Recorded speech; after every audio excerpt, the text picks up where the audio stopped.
नमस्कार दोस्तों, ocean network में आपका स्वागत है। मैं हूं ओमकार चौधरी।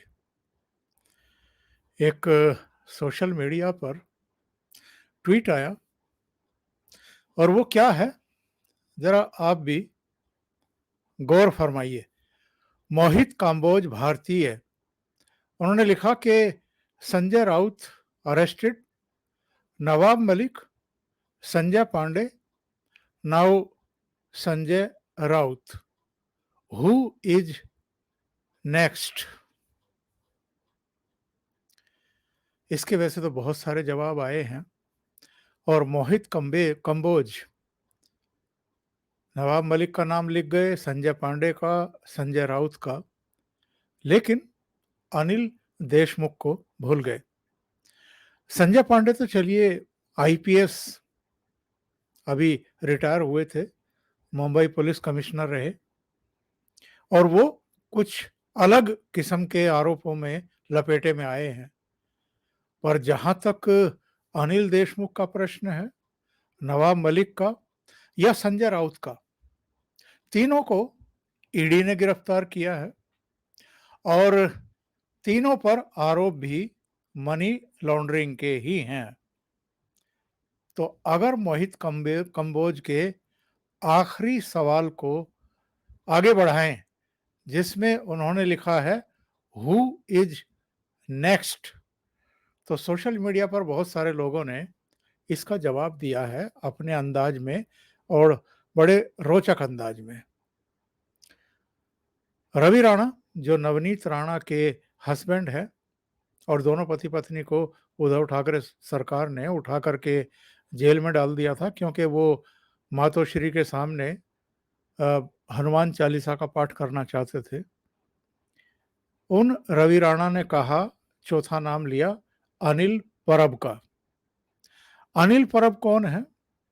अनिल परब संजय राउत के बाद दूसरे सबसे विश्वस्त चेहरे हैं उद्धव ठाकरे के, और उनके खिलाफ भी जो दापोली रिसोर्ट है उसमें जो घोटाला हुआ है, घपलेबाजी हुई है, उसको लेकर के ईडी के रडार पर हैं। उनसे कई दौर की पूछताछ ऑलरेडी हो चुकी है। तो जब अनिल परब का नाम आया तो उसके बाद हमने भी थोड़ा सा रिसर्च वर्क करना शुरू किया और ये देखा कि अगर संजय राउत के बाद अनिल परब भी अगर रडार पर हैं, अगर पूछताछ हो चुकी है, अगर गंभीर किस्म के आरोप हैं और वो भी गिरफ्तार होते हैं, वो भी जेल जाते हैं, तो फिर क्या सिचुएशन बनती है?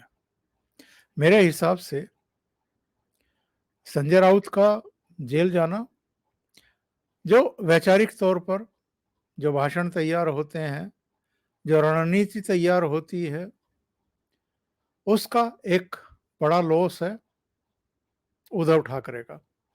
इसके अलावा जो रोजाना की मीडिया पर चिक-चिक होती थी, जिसके बारे में एकनाथ शिंदे साहब ने कहा है कि भोंपू बंद हो गया, जो रोज बजता था सुबह 8 बजे। तो वो एक लॉस है शिवसेना का। और संजय राउत बीएमसी चुनाव से कुछ समय पहले गिरफ्तार हुए हैं, तो जो मुंबई को लेकर के शिवसेना थोड़ी बहुत हमलावर हो सकती थी अपने विरोधी यानी इस समय सत्तारूढ़ भारतीय जनता पार्टी पर, तो वो कहीं ना कहीं लैग करेंगे। अरविंद सावंत संजय राउत का स्थान लेंगे ऐसे संकेत हैं, लेकिन वो उनकी भरपाई तो नहीं कर सकते हैं। तो एक तो संजय राउत का जाना, ये एक बड़ा लॉस माना जाता है मुंबई के लिहाज से। कोंकण इलाके में शिवसेना मजबूत हुआ करती थी। जब से नारायण राणे भारतीय जनता पार्टी में गए, पहले कांग्रेस में चले गए, उसके बाद भारतीय जनता पार्टी में चले गए, तब से कोंकण जो है वो काफ़ी कमज़ोर हुआ है शिवसेना के लिहाज से। अब एकमात्र विधायक उनके पास बचे हैं कोंकण इलाके के विनायक राउत। वो कितने कारगर होंगे शिवसेना के लिए, ये तो आने वाला समय बताएगा। ठाणे में शिवसेना मजबूत हुआ करती थी। एकनाथ शिंदे वहीं से आते हैं। एकनाथ शिंदे और उनके बेटे दोनों निकल गए और उनके साथ तो ठाणे के 67 में से संभवतः 66 पूर्व पार्षद भी चले गए और जो आसपास के दूसरे जिले हैं, इलाके हैं, वहां भी एकनाथ शिंदे का प्रभुत्व है। तो ऐसे में अगर मुंबई भी हाथ से निकल जाता है, यानी बीएमसी हाथ से निकल जाती है, तो प्रश्न है कि शिवसेना के पास बचेगा क्या? और अनिल परब अगर अंदर चले जाते हैं, अगर अगला नंबर अनिल परब का ही लगता है, जैसा सोशल मीडिया पर भी मजे लिए जा रहे हैं कि जब मिल बैठेंगे चार यार, तो चार यार कौन? अनिल देशमुख, नवाब मलिक, संजय राउत, अनिल परब। तो एक मजाक चल रहा है, लेकिन अगर ये हकीकत में बदल गया और अगला नंबर वाकई अनिल परब का रहा, तो ये अगेन मुंबई के लिहाज से उद्धव ठाकरे के लिए भी और शिवसेना के लिए भी बहुत बड़ा झटका होने वाला है। क्योंकि जो केबल का कारोबार है मुंबई में, उस पर अनिल परब का ही प्रभुत्व माना जाता है। नंबर 2, अनिल परब जो है वो बीएमसी के लिए, यानी पार्षद का टिकट किसको दिया जाए, किस किस वार्ड में, इसकी सलाह शिवसेना प्रमुख को देते रहे हैं और उनको अच्छे तरीके से पता है, मुंबई की अच्छी जानकारी है। उनके विकल्प के तौर पर कई नाम लिए जा रहे हैं, लेकिन वो उतने सरसब्ज नहीं हो सकते हैं, कारगर नहीं हो सकते हैं जितने अनिल परब रहे हैं। अनिल परब एक्चुअल में सड़क पर भी संघर्ष करने वालों में रहे हैं और जब जब बाला साहब ठाकरे हों या उद्धव ठाकरे हों, उनको जरूरत पड़ी है सड़कों पर जाकर के संघर्ष करने की, संगठन को चुस्त दुरुस्त करने की, तब अनिल परब की सेवाएं ली गई हैं।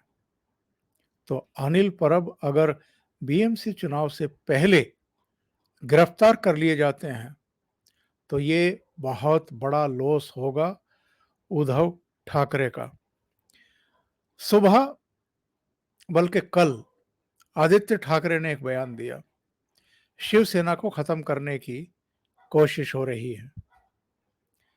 गिरफ्तार किए जाने से पहले जो बयान दिए हैं संजय राउत ने, उनमें एक ये भी था कि आप इस तरह शिवसेना को खत्म नहीं कर पाएंगे।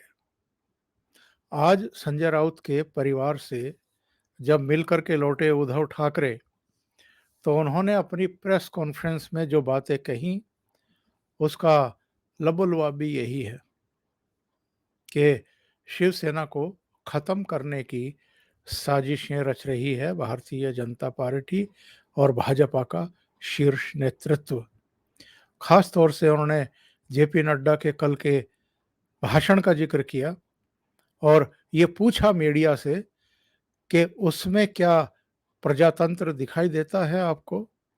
वो कह रहे हैं कि सिर्फ उनकी बीजेपी रहेगी, बाकी पार्टियों का अस्तित्व खत्म हो जाएगा, क्षेत्रीय दलों का अस्तित्व खत्म हो जाएगा। तो उन्होंने कहा कि सिर्फ बल का प्रयोग हो रहा है और जनता सब देख रही है। उद्धव ठाकरे ने कहा कि आज आपका वक्त है, लेकिन जब आपका वक्त नहीं रह जाएगा, तब सोचिए आपके पास क्या रह जाएगा। इसलिए नफरत की राजनीति मत करिए, लोकतंत्र को खत्म मत करिए। आज आप खुद को अपराजेय समझ रहे हैं, लेकिन वक्त कभी भी बदल सकता है। जब दूसरा विश्व युद्ध चल रहा था तब ऐसा लग रहा था कि हिटलर के हाथ में सब कुछ आ जाएगा, लेकिन उनका अंत क्या हुआ सबको पता है। और ठाकरे ने यह भी कहा प्रेस कॉन्फ्रेंस में कि जो विरोध में बोल रहे हैं उन्हें खत्म करने की साजिश रची जा रही है। इसके लिए खुलकर केंद्रीय जांच एजेंसी का इस्तेमाल किया जा रहा है। जो लोग इस दबाव के आगे झुक गए वे हम्माम में चले गए।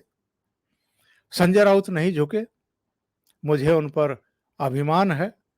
ये पिक्चर में डायलॉग सुनने में तो बहुत अच्छा लगता है, झुकेगा नहीं, लेकिन सब दबाव के आगे झुक जाते हैं।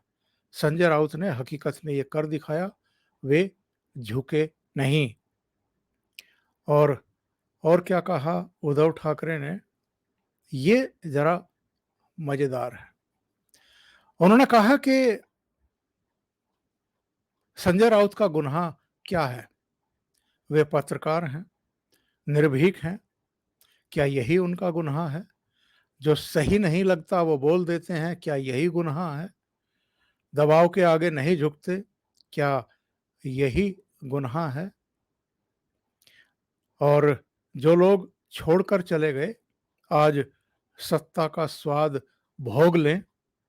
जब तक सत्ता उनके साथ है तब तक वे हमारी जितनी मर्जी उतनी आलोचनाएं कर लें। एक दिन सत्ता जाएगी, तब हालात बदल जाएंगे। तब वे जब अपना ये चेहरा लेकर लोगों के सामने जाएंगे तो लोग उन्हें उनका असली चेहरा दिखाएंगे। तो इन्होंने कहा कि संजय राउत का गुनाह क्या ये है कि वो पत्रकार हैं, निर्भीक है, जो सही लगता है बोल देते हैं, दबाव के आगे झुकते नहीं, क्या यही गुनाह है?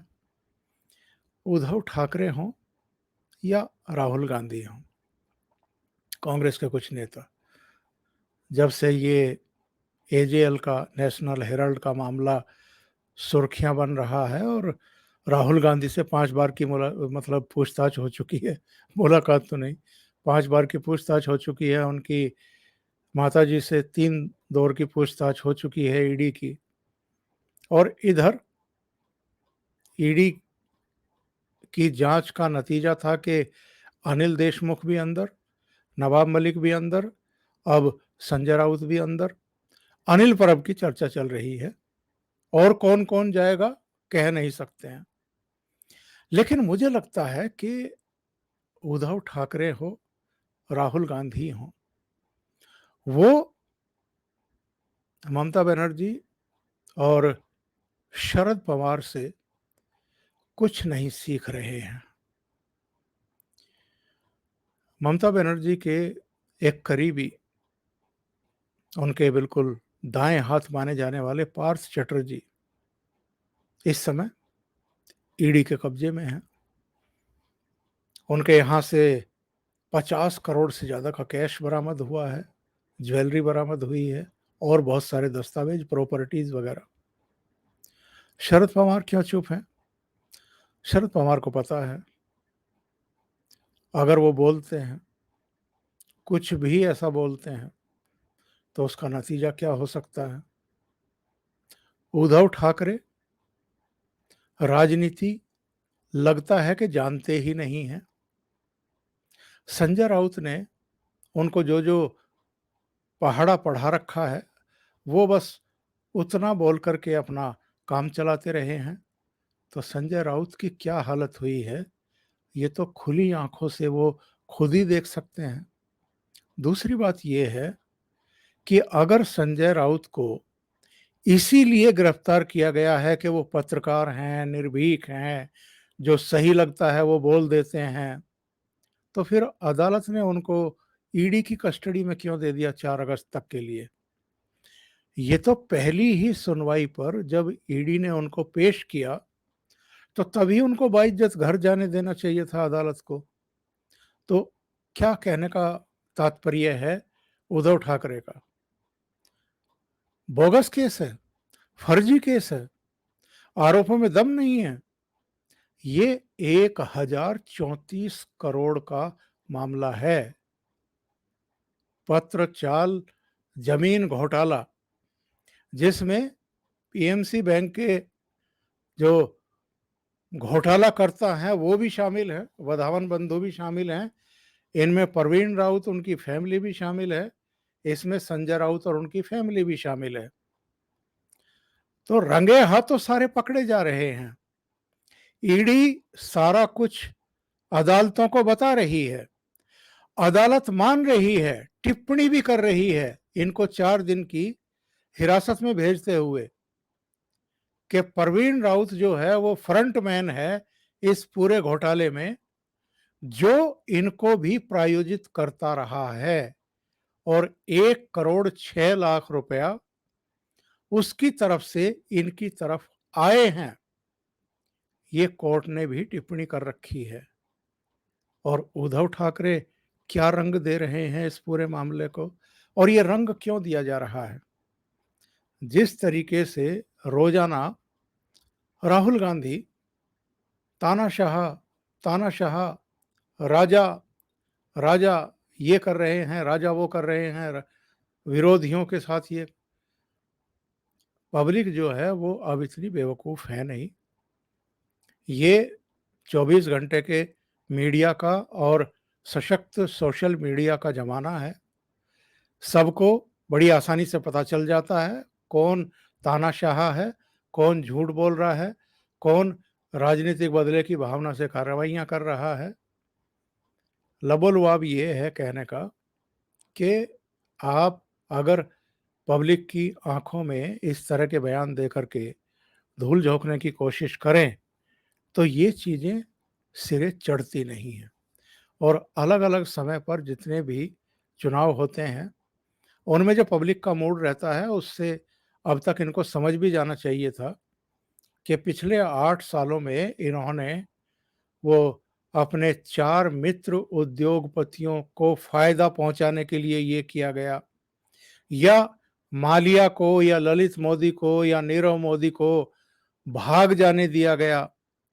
एनपीए को लेकर के भी, आपके राफेल को लेकर के भी, मतलब कितनी अफवाहें उड़ाई गई, कितना दुष्प्रचार किया गया।